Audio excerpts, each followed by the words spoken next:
Good morning students. आज हम online इस क्लास में अनुवाद पर अपन डिस्कस करेंगे। जैसा कि वर्तमान काल अपन पहले पढ़ चुके हैं, आज हम भूतकाल बनाना सीखेंगे।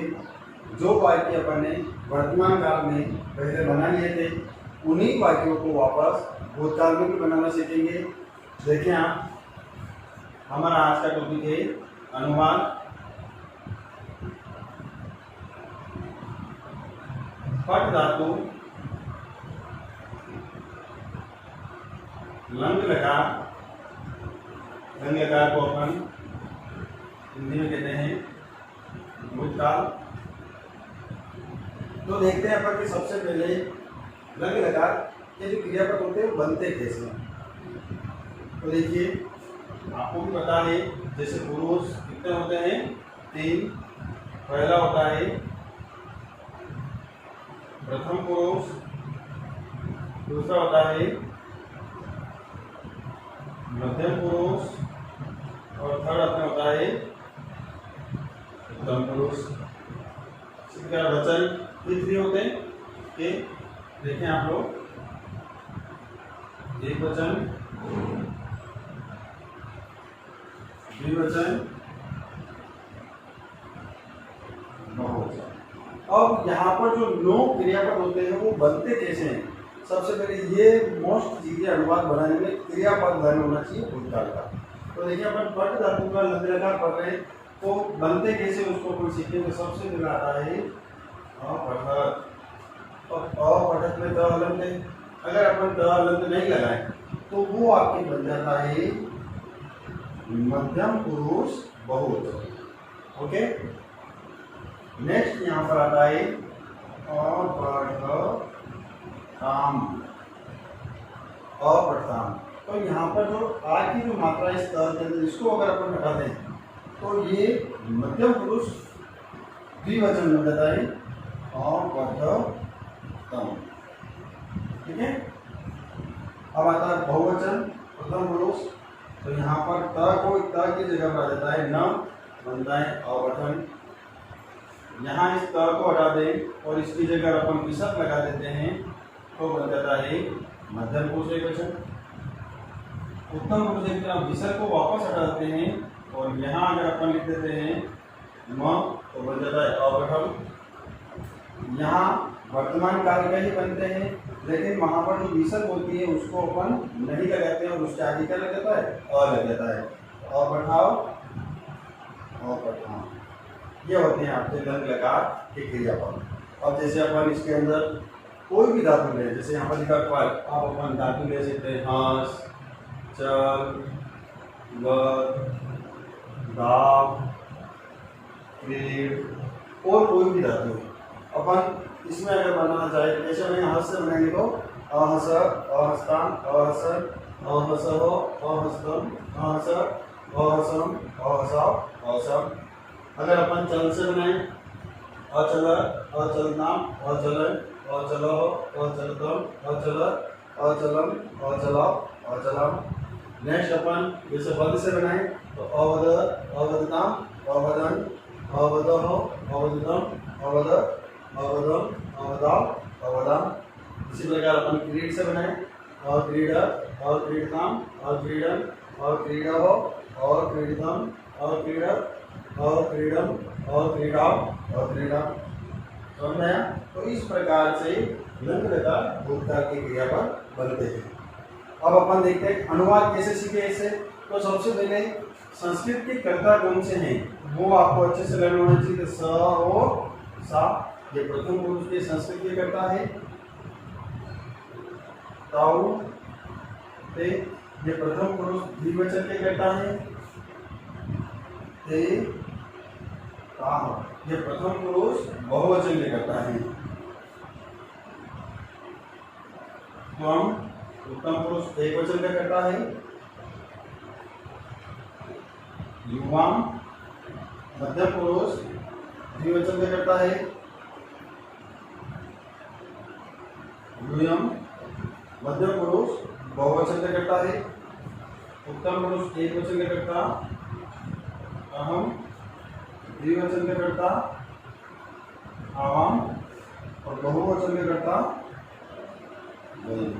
तो ये अपने सारे क्या हो गए, कर्ता हो गए। ये मैंने जो सर्कल बनाया ये सारे क्या है, कर्ता है। जैसे प्रथम पुरुष के कर्ता स सा तौ ते ते ताः, मध्यम पुरुष के कर्ता त्वं युवां यूयं, उत्तम पुरुष के कर्ता अहम अवाम वयम्।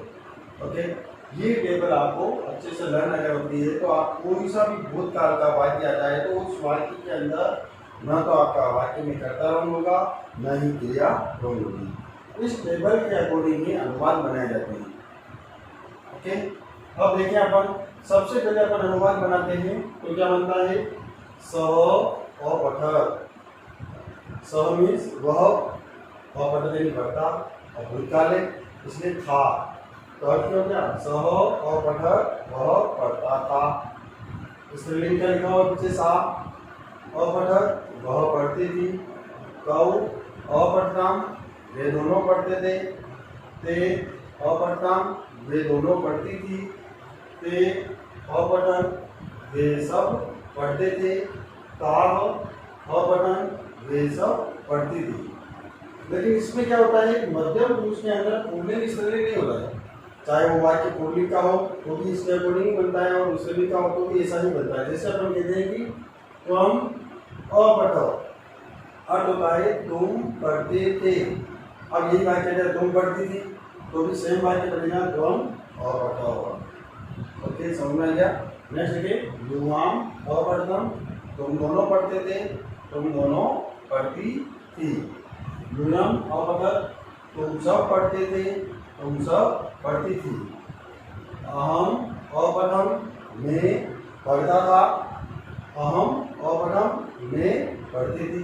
पुल्लिंग स्त्रीलिंग दोनों में सेम होता है, केवल प्रथम पुरुष के जो होता है उसमें पुल्लिंग और स्त्रीलिंग अलग अलग बनते हैं। कि जब भी वाक्य में वह आ जाए, वे दोनों आ जाए या वे सब आ जाए तो उस वाक्य को देखा जाता है तो वाक्य पुल्लिंग का है या स्त्रीलिंग का है।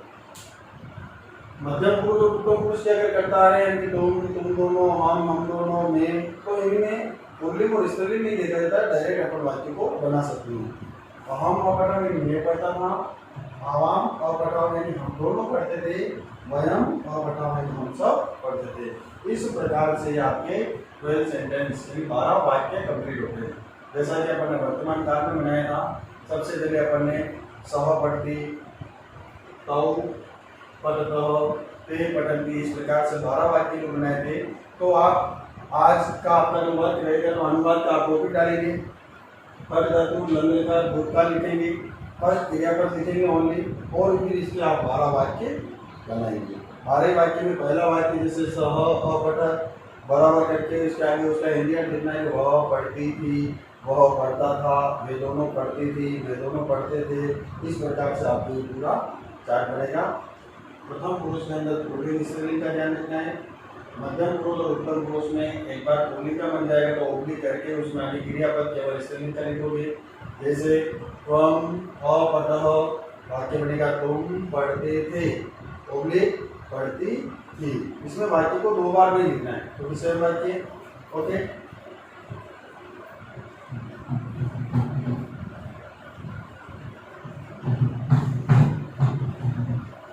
अब अपन सिंपल से वाक्य बनाते हैं। देखिए पहला वाक्य आता है जैसे वह गांव को गया। तो सबसे पहले अपन एक बार भूतकाल में वापस चलते हैं कि वे वाक्य जिन वाक्य के अंत में या, ये, ही, था, थे, थी आता है तो वही वाक्य आपके भूतकाल के होते हैं। ओके, या फिर ऐसा कोई वाक्य हो जो पहले हो चुका है, यानी कि जो घटना घट चुकी है वो वाक्य आपके भूतकाल का होता है। अब इसकी अपने को संस्कृत बनाए, देखिए वह गांव को गया, ये वाक्य। तो सबसे पहले इस वाक्य में कर्ता देखे तो कौन है, सह, सॉरी वह क्या है, कर्ता, क्रिया क्या है, गया, और ये आपके शब्द रूप के अकॉर्डिंग कह सकते हो या कर्म में कह सकते हो। तो ये गया को संस्कृत में क्या कहते हैं, गम मैंने क्या होता है, जाना, गम मैंने जाना। लेकिन यहाँ जो अपन क्रियापद लगाएंगे वो कौन सा लगाएंगे, कर्म धातु का लगाएंगे। वाक्य बनाते हैं वह, जैसे ही वह आया तो अपने पास में दो शब्द आते हैं सा। अब इन दोनों में से कौन सा है? तो इस वाक्य को पढ़े, वह गांव को गया। गया यानी पुल्लिंग, गई होता तो स्त्रीलिंग, यहाँ पर है गया ये पुल्लिंग, तो इसका मतलब ये वाला लगेगा। तो इस वाक्य को बनाए सह। अब गांव को क्या है? कारक का चिन्ह है। अब को कहाँ आता है? तो अपन को जो कारक लिखवा है कि आपको कर्ता ने कर्म को करण से संप्रदान के लिए पराचर गुना, तो उसको अपन देखते हैं तो कर्ता ने कर्म को कहा है द्वितीय में। तो इसका मतलब क्या होता है? गांव शब्द के अंदर हम लोग को कौन सी विभक्ति लगानी है? द्वितीय विभक्ति। और संस्कृत के अंदर द्वितीय विभक्ति एक वचन लगाने का तरीका आपको बता रखा है कि कोई भी शब्द हो, चाहे वो पुल्लिंग हो, स्त्रीलिंग हो, नपुंसकलिंग हो, उस शब्द के ऊपर केवल अपन म लगा देते हैं तो वो वाक्य आपके द्वितीय विभक्ति एक वचन का हो जाता है। तो यहाँ पर आया गांव को, तो गांव को संस्कृत ग्राम, तो क्या गांव। अब गए को आ रहा है तो को के लिए अपन क्या लगाएंगे? हम नीचे लगा लेंगे। अब क्या बन गया? ग्रामम। अब गया की संस्कृत तो कौन गया? स, इसके अकॉर्डिंग क्रिया लगेगी। तो स के हिसाब से उसमें क्या आता है? अपठन। तो यहाँ पर क्या आएगा? गच्छ न। चलो नेक्स्ट देखिए, राम और मोहन पढ़ते थे। ये बात क्या है? राम और मोहन पढ़ते थे। तो यहाँ पर नाम मात्र, ये भी नाम मात्र, और पढ़ते हैं आपके पास में क्या है? क्रिया। अब अपने को सिंपल सा वाक्य बनाना है और सारे वाक्य अपन पहले वर्तमान काल में भी बना चुके हैं। केवल यहाँ पर ध्यान रखना है ये क्रियापद है, वाक्य में यही चेंज करना अपन सीख रहे हैं। बाकी सब चीज अपन पहले वर्तमान काल में डिटेल में पढ़ चुके हैं। यहाँ अपन बनाते हैं तो नाम मात्र में वर्तमान व्यक्ति तो क्या बन गया? राम। मोहन में वर्तमान व्यक्ति तो क्या बन गया? मोहन। और के लिए क्या शब्द आता है? च। हमेशा ध्यान रखना, और जब भी होता है तो लास्ट वाला जो शब्द होता है उसको लिखने के बाद में और उसके पीछे लिखते हैं कि संस्कृत में उसे च लिखा जाता है। और यहाँ पर क्या पढ़ा? कितने जने पढ़ रहे हैं? एक और दो। तो इसका मतलब प्रथम पुरुष द्विवचन की क्रिया लगेगी। तो यहाँ पर क्या बनेगा? करना है। अब अपन नेक्स्ट एक वाक्य और देखते हैं अपन, जैसे ब्राह्मण कर गया। ब्राह्मण घर गया। अब ब्राह्मण, तो ब्राह्मण की संस्कृत ब्राह्मणा भी होती है और ब्राह्मण की संस्कृत विप्रह भी होती है। विप्रह यानी क्या होता है? ब्राह्मण होता है। आप दोनों में से कोई भी शब्द लिख सकते हैं। अब अपन देखें ब्राह्मण घर गया। अब यहाँ पर कारक का चिन्ह छुपा हुआ है, तो कहाँ को गया? कहाँ पर गया वो? गांव को गया। तो यहाँ पर वैसे देखा जाए तो कारक का चिन्ह कौन सा छुपा हुआ है? को। इसका मतलब इस घर शब्द में अपने को कौन सी विभक्ति लगानी है? द्वितीय। और कौन जा रहा है? ब्राह्मण एक जा रहा है। इसका मतलब यहाँ पर कौन सी क्रिया लगेगी? एक वचन की क्रिया लगेगी। तो जैसे अपन संस्कृत बनाते हैं इसकी क्या बनेगा? ब्राह्मण हो, या तो ब्राह्मण लिखें, ये नहीं लिखें तो इसकी जगह प्रॉपर क्या लिख सकते हैं? विप्र हो। अब कहाँ गया? घर गया। घर की संस्कृति गृह हो। अब यहाँ पर को आ रहा है, को के हिसाब से क्या बनती है? महलन बनता है। तो ब्राह्मण हो गृहम। अब यहाँ ब्राह्मण कितने? एक है, तो एक वचन की क्रिया लगेगी तो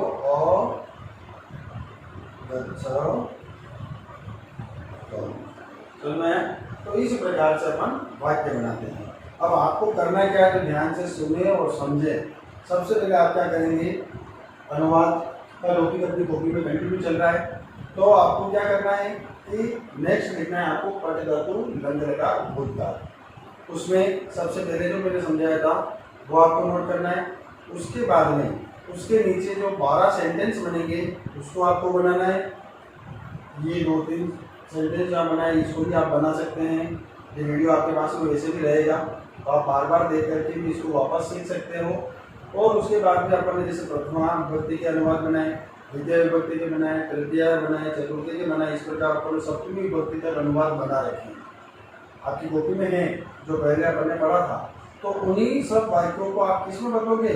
भूतकाल में बदलोगे। केवल आपको उन सब वाक्यों को क्रियापद जो होता है वो आपके लंग लकार वाला लगेगा। उसमें उसके अंदर अपन ने लगा रखा है पट्टी, पढ़ता, पढ़ंती, पढ़सी, पढ़त, पढ़त, पढ़ामी, पढ़ाओ, पढ़ा, इनमें से लग रहा है। अब आपको क्या करना है, यहाँ पर जब अपन भूतकाल बनाना है तो केवल आपको चेंज क्या करना है, केवल भूतकाल वाला, जैसे अपठत, अपठम, अपठन, अपठः, अपठतम, अपठत, अपठम, अपठाव, अपठा, ये क्रियापद ही आपको केवल चेंज करने हैं। बाकी वाक्य में किसी प्रकार का कोई परिवर्तन नहीं करना है। संस्कृत में आपने जितने भी वाक्य वर्तमान काल में बनाए वो सारे वाक्य आपको भूतकाल में बनाने हैं। ओके, मैं वैसे भी आज का ये जो टॉपिक है इसको मैं व्यवस्थित ढंग से फोटो जो खींच करके इसके फोटो जो है वो आपको भेजते रहेंगे, आप वहाँ से भी देखें। उसमें भी मैंने जो कुछ इंपॉर्टेंट जो अनुवाद आते हैं उनको सेलेक्ट किया हुआ है और उसमें आपके विभक्ति अनुवाद डिवाइड किए हुए हैं। आपका यही होमवर्क है आज का कि आप इन सब वाक्यों को पढ़ें, अपने अपनी कॉपी में लिखें और फिर उसकी आप संस्कृत बनाने की कोशिश करें। और जो वाक्य आपको समझ में नहीं आ रहा है तो उस वाक्य को आप पर्सनल, मेरे व्हाट्सअप नंबर है, उस व्हाट्सअप नंबर पर भी आप मेरे को पर्सनल वाक्य को सेंड कर सकते हैं। मैं मेरे हिसाब से जब भी मेरे को टाइम मिलेगा उस वाक्य को मैं सही करके आपको भिजवा दूँगा। ओके, समझ में आ गया। कोई भी ग्रुप के अंदर अनावश्यक SMS नहीं करेगा। आपको अगर कोई टॉपिक समझ में नहीं आया है तो आप उससे संबंधित अगर मैसेज करना चाहते हैं तो भी अगर इस समय के बाद में, तो ये मेरे पर्सनल व्हाट्सअप नंबर है, उस पर आप कृपया भेजें। ये थोड़ा सा ध्यान रहेगा आपको, पर्सनल मेरे जो व्हाट्सअप नंबर है उसी पर आप भेजेंगे। ग्रुप के अंदर अगर आपको भेजना है तो अभी वर्तमान में जो आपका टाइमिंग है क्लास का, उस टाइमिंग आप भेज सकते हो। अदरवाइज आपको ग्रुप में किसी प्रकार का कोई SMS नहीं करना है। आप मेरे व्हाट्सअप नंबर है उसको पर्सनल आप अपना जो भी प्रश्न है इस टॉपिक से संबंधित आप पर्सनली पूछ सकते हो। आपको उसका समाधान आपको मेरे व्हाट्सएप के माध्यम से वापस मिल जाएगा। Okay, thank you.